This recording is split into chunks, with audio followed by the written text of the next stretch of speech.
और दूसरा जो आपको ये ध्यान रखना है कि राम रहीम की जो गुफाएं हैं वो खाली पड़ी है, वहाँ पे भी चुल ख़त्म किया जा सकता है, लेकिन वहाँ भी आप लोग नहीं पहुँचोगे। आसाराम बापू की जो जंगल झाड़ी है, ठीक है, वो भी खाली है, वहाँ पे भी आप लोग नहीं पहुँचोगे। तो चुल के 3 ही रास्ते हैं, ये तो मेरी ऑफलाइन की क्लास, या फिर राम रहीम की गुफाएँ और आसाराम बापू के वे खेत खलियान जहाँ पे उन्होंने सिद्धि प्राप्त की थी बड़ी बड़ी। तो इसीलिए पढ़ते समय केवल पढ़ाई पे ध्यान रखना चाहिए, क्योंकि आप सरस्वती का भजन कर रहे हो। तो इसीलिए आपको ध्यान रखना है, जब मजाक की बात होती है तो मजाक करेंगे, जब कमेंट लेने की बारी होती है तो हम कमेंट लेते हैं।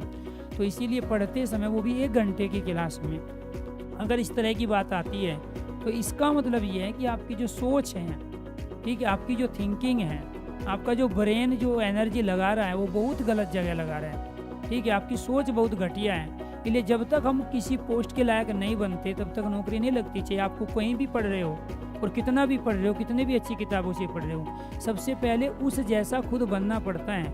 वो शरीर से दिखना चाहिए, वो आपके साउंड में दिखना चाहिए, आपके सेंटेंसों में दिखना चाहिए कि आप उस लेवल के इंसान हों। आप यूपी पुलिस कांस्टेबल बन सकते हो। ऐसे आदमी को परमात्मा कभी भी कांस्टेबल नहीं बनाता है जो उस स्टेट के लिए घातक साबित हो, किसी दूसरे इंसान की ज़िंदगी के लिए घातक साबित हो। तो ये सोच को अगर बदलोगे तभी पॉजिटिव होंगे, और पॉजिटिव सोच का व्यक्तित्व पर, पर्सनालिटी पे असर पड़ता है।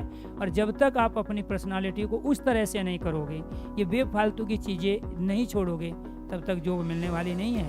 क्योंकि आप सबको पता है कितने लाख बच्चे फार्म भरेंगे, और आपको ये भी पता है पोस्ट कितनी है। तो सभी ही भर्ती होने के लिए, और आप में भी ऐसे बहुत सारे बच्चे हैं जो 2022 में यूपी पुलिस कांस्टेबल की तैयारी तो कर रहे हैं, लेकिन भर्ती होने के लिए नहीं पढ़ रहे हैं। तो दोनों में अंतर है, फार्म भरना और फार्म भर के फाइनल सिलेक्शन लेना। तो इसीलिए जो भी आपका काम करो, मेहनत से, लगन से, शिद्दत से, ईमानदारी से करो।